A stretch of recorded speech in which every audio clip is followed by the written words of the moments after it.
नमस्कार और स्वागत है आपका मार्केट लाइव में। मार्केट लाइव देश की पहली ऐसी लाइव स्ट्रीम जिसके अंदर में हम बात करते हैं शेयर बाजार की, समझने की कोशिश करते हैं बाजार को, बाजार के उतार चढ़ाव को, उसकी चाल को और वहां से कैसे मौका निकल रहा है मुनाफा कमाने का।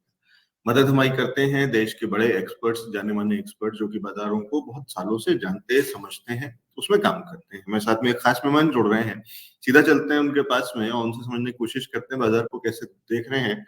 हमारे साथ में जुड़ रहे हैं विशाल वाघ जी, हेड ऑफ रिसर्च है बोनांजा पोर्टफोलियोज के। बहुत अच्छी रिसर्च, बहुत गहरी रिसर्च के साथ में बाजार के अंदर में काम करते हैं और विशाल सर से समझते हैं कि किस तरीके से उनको बाजार दिख रहा है। सर गुड मॉर्निंग, स्वागत है आपका मार्केट लाइव में। Very good morning, Lavjit ji. Thanks a lot for inviting in the show. इस समय सर बाजार में कर क्या रहे हैं? कोई कोई स्टॉक्स या कोई ऐसे थीम है जिसको पकड़ के चल रहे हैं? मैं दो या तीन स्टॉक बोलूंगा जो मुझे बहुत अच्छे लग रहे हैं। पहला तो मुझे MCX ये लेवल पे बहुत अच्छा लग रहा है। एक अच्छा खासा वेज पैटर्न में बॉटम फॉर्मेशन हुआ है। I am waiting for the level of 4040 to get cut. अगर 440 के ऊपर ये स्टॉक सस्टेंड हो जाता है तो मेरे हिसाब से ये अच्छा खासा बाइंग अपॉर्चुनिटी बनेगा। 1390 के स्टॉप लॉस से आप इसमें बाय कर सकते हो। ऊपर के लेवल जो रहेंगे 1600 1700 तक के ओपन रहेंगे। दूसरा जो स्टॉक मेरी नजर में है वो मेरे हिसाब से पूरे मार्केट की नजर ये स्टॉक पे बनी हुई है, वो है LIC। कहीं ना कहीं LIC 385 रुपीज पे चल रहा है और ये जोन है। अगर मैं LIC को ये तरीके से देखूं कि 380 से लेके 390 इसका एक एक्यूमुलेशन जोन है। ये जोन के ऊपर ये सस्टेंड होता है और ऊपर के ऊपरी स्तरों पे कहीं भी अपने को 400 के ऊपर का एक बार ट्रिगर देता है तो 380 के स्टॉप लॉस से आपको बाय करना चाहिए। ऊपर में मेरे हिसाब से जब तक ये IPO का सब चीज होता है तब तक ये 440 से लेके 460 तक के रेंजेस आपको दिखाएगा। तो ये दो स्टॉक मेरे नजर में अभी के टाइम पे है, एक अच्छे खासे प्राइस पे मिल रहा है। उसके बाद जो मेरा नजर अभी अटका हुआ है वो है ऑटोज पे। ऑटोज में भी स्पेसिफिकली मारुति मुझे एक ये लेवल पे कंसोलिडेट होता हुआ दिख रहा है, जहाँ पे 8300 से लेके 8500 एक बाइंग रेंज है इसका। और वह बाइंग रेंज के बहुत करीब आ चुका है।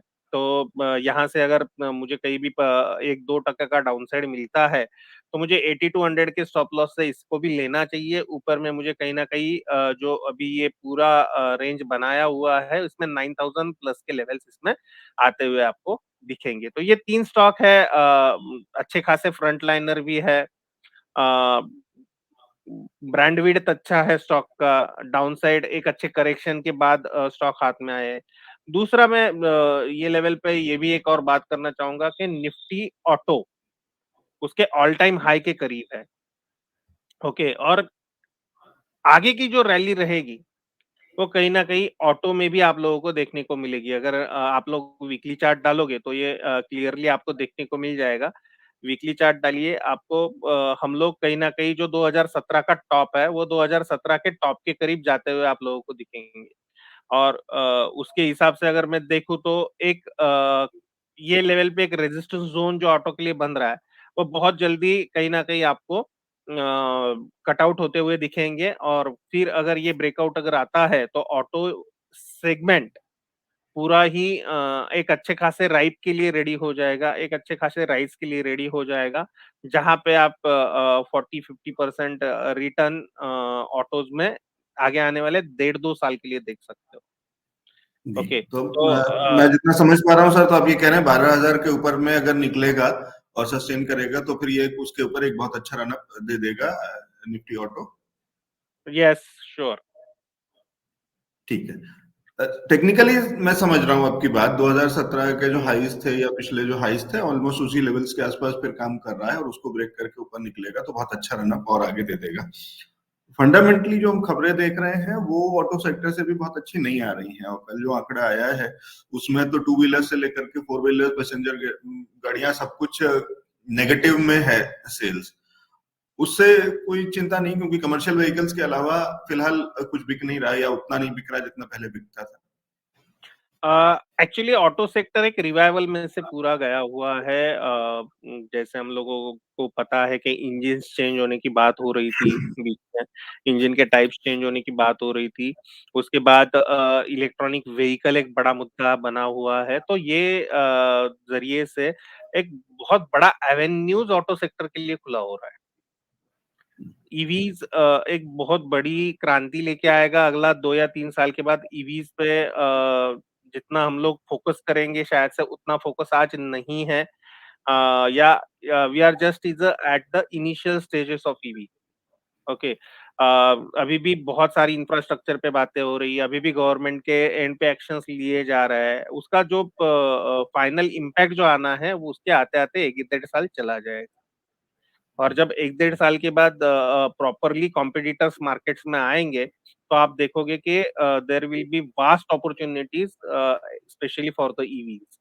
ओके, तो उसका कहीं ना कहीं ऑटो सेक्टर पे हम लोगों को एक अच्छा खासा इम्पैक्ट आते हुए दिखेगा। जी, ठीक है। और ठीक है, फिर मैं ये समझ रहा हूँ कि एक तरीके का ट्रांसफॉर्मेशन है, एक तरीके की गाड़ियों से दूसरे तरीके की गाड़ियों में, तो कहीं शायद जो बायर भी है, जो कंज्यूमर भी है, वो भी एक पॉज लेकर के इंतजार कर रहा है कि थोड़ा टाइम और रुक जाते हैं, क्योंकि ईवीज आ तो गई हैं, मिल रही हैं, ठीक ठाक चल रही हैं। अभी वो कॉन्फिडेंस नहीं आ रहा उस पूरे इंफ्रास्ट्रक्चर को लेकर के कि गाड़ी जब मैं लेकर के निकलूंगा 200 किलोमीटर के बाद अगर यस। उसकी बैटरी लो हो गई तो मैं कहाँ से बैटरी रिप्लेस कर सकता हूँ या कहाँ रिचार्ज कर सकता हूँ। बहुत सारी वो वाली जो चीजें हैं जो पेट्रोल और डीजल गाड़ियों में सबको पता है कि किसी भी रोड पे आप निकल जाइए, आपका पेट्रोल खत्म होने से पहले आपको अगला पेट्रोल पंप मिल जाएगा। वो वाली कॉन्फिडेंस, वो वाली चीजें, आफ्टर सेल सर्विसेज कैसी होंगी, सर्विसिंग में क्या, गाड़ी कितनी लंबी चलेगी, बहुत सारे जो चीजें हैं, जो सवाल हैं, जैसे जैसे वो सवालों के जवाब लोगों को मिलते जाएंगे और वो प्रॉब्लम सॉल्व होती जाएंगी, तो शायद वो वापस से रिकवरी देखने को मिलेगी। तो जो विश्वजीत दास जी जो कह रहे हैं कि बुकिंग डिले और वाला, विश्वजीत जी वो बुकिंग डिलेज या कुछ एक गाड़ियों में वो वाला है, बहुत ही स्पेसिफिक कुछ कुछ ऐसे मॉडल्स हैं जो बहुत चलते हैं और बहुत पहले से, और उनका प्रोडक्शन में भी इसलिए भी डिले है क्योंकि प्रोडक्शन डिलेड है, क्योंकि चिप्स की प्रॉब्लम तो है ही है कहीं ना कहीं मैन्युफैक्चरिंग साइड पे, तो वो अलग इश्यूज हैं। लेकिन जो आंकड़े आ रहे हैं सेल्स के, वो बहुत अच्छे एज सच तो फिलहाल तो नहीं है। अगर आप आज के भी आंकड़े देख लीजिए जो पिछले महीने के जो आए हैं। ठीक है। सर वैसे मैं कम, विश्वजीत दास जी एक चीज कह रहे हैं कि एफआईआई शायद इसलिए सेल कर रहे हैं क्योंकि वो पैसा निकाल रहे हैं एलआईसी के आईपीओ में डालने के लिए। तो मैं तो कम इसे वो होऊंगा, इत्तेफाक रखूंगा, क्योंकि जब एफआईआई जो है पूरा पैसा तो नहीं निकाल लेंगे ना, हर सेक्टर से वो डाइवर्सिफाई तो करते ही हैं। तो अगर एलआईसी में पैसे डालने भी हैं तो उसके लिए उनको पूरा बाजार बेच करके केवल एलआईसी में पैसे डालने की जरूरत नहीं होगी। क्या कहते हैं विशाल सर? सर जहां तक दो चीजें हैं, जब मैं एफआईज की बात करूंगा जी। उसमें 2 या 3 चीजों का अपने को मायना रखना पड़ेगा। फर्स्ट है, since last many year they are investing only. Hmm, okay, तो कभी ना कहीं प्रॉफिट बुकिंग के लिए तो आएंगे। जो नॉर्मल चीज है, ये एक प्रॉफिट बुकिंग आना है। एको हो रहा है। नहीं नहीं, ठीक है सर, बिल्कुल ठीक आ रही है बस। ओके, तो कहीं ना कहीं प्रॉफिट बुकिंग तो बड़े पैमाने पे इसमें आना ही है।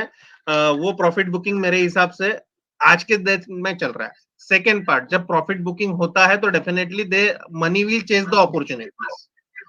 ओके, और अपॉर्चुनिटी जो करंट मार्केट में आ रही है, डेफिनेटली जो अपने व्यूअर का क्वेश्चन है एलआईसी पे, तो definitely LIC is one of the opportunity, but it is not the final one. Okay, वही और वही मैं भी कह मार्केट रहा जहाँ था। पे बहुत हेवी है, तो ये लेवल पे कहीं ना कहीं एक प्रॉफिट बुकिंग तो जरूर बनेगा। कहीं ना कहीं नीचे के लेवल पे बाइंग के लिए वो रेडी हो जाएंगे, और जब वो कुशन मार्केट में आता है तो एक बड़े पैमाने पे तेजी होती है।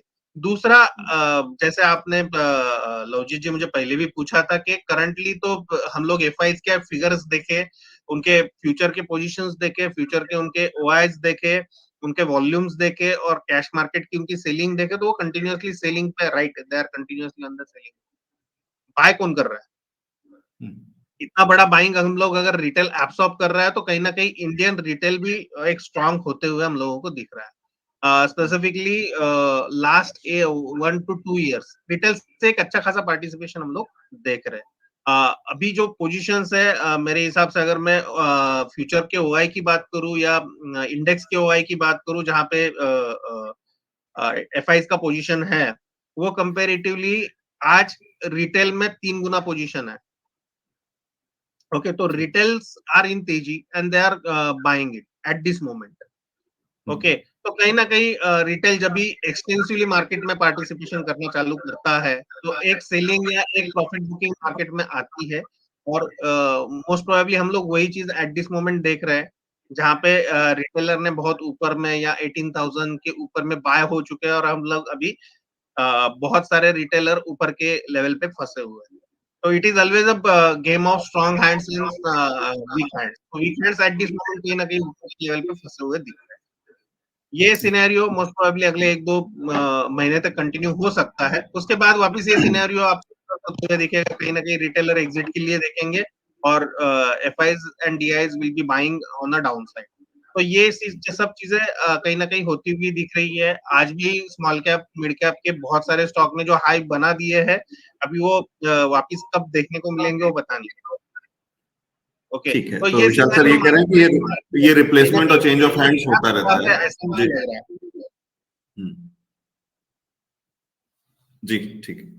तो ये चेंज ऑफ हैंड्स होता रहता है, और अच्छी बात ये है क्योंकि अब रिटेलर्स के हाथ में धीरे धीरे कहीं ना कहीं पावर, क्योंकि हमारी जो नए अकाउंट्स खुल रहे हैं, जो नए निवेशक आ रहे हैं, वो एक बड़ी गिनती होती जा रही है, और एक बड़ी भीड़ है। हिंदुस्तान एक बड़ी जनसंख्या वाला देश है, और बहुत कम परसेंटेज उसके अंदर में बाजार के अंदर में निवेश करता है। तो अगर वो लोग पूरी ताकत के साथ में अगर बाजार के अंदर में आने लगेंगे, तो शायद उम्मीद करते हैं कि हमारी लाइफ टाइम में, हमारी जनरेशन में हम लोग ये देख पाए विशाल सर कि कभी एक ऐसा दिन आए कि हमें एफआईआई डिस्कस ना करना पड़े, जरूरत ना पड़े, वो एक छोटा परसेंटेज हो जाए। तो ये एक सपना है जिसको लेकर के हम रोज सुबह बाजार के अंदर में आते हैं कि हमें एफआईआई पे डिपेंडेंस खत्म होती जाए धीरे धीरे, और हम खुद तय करें कि हमारा बाजार किधर चलेगा। ठीक है, जो लोग ये एफआईज और डीआईज ट्रैक करते हैं ना सर, वो ऑलरेडी ये चीज को फील करना चालू कर चुके हैं कि retail is also somebody who is eight this moment, उनका जो नेचर है वो मार्केट को चेंज कर रहा है। ये ऑलरेडी वो फीलिंग मार्केट में ऑलरेडी आ चुकी है। ठीक बात है। और सर अगर हम उसको रिलेट करें, ये बाजार और जिस तरीके की सेलिंग हुई है एफआईआईज की पिछले कुछ एक हफ्तों के अंदर में, उस हिसाब से तो बाजार को कहाँ होना चाहिए था हम कल्पना भी नहीं कर सकते हैं। कितना लाल होना चाहिए था और कितना नीचे होना चाहिए था। हम कहीं ना कहीं अगर रेजिस्ट कर पा रहे हैं, कहीं रुक पा रहे हैं, कहीं एक उसके अंदर में ही, रेंज के ही अंदर में, आप जो कह रहे हैं कि बहुत ज्यादा चिंता की बात नहीं, और एक रेंज के अंदर में, ये अपने आप में दिखाता है कि हम कितना सेल्फ रिलायंट और सेल्फ डिपेंडेंट होते जा रहे हैं, और कितना हमारा चीजें मजबूत अपनी तरफ होती जा रही है। इंटरेस्टिंग है सर।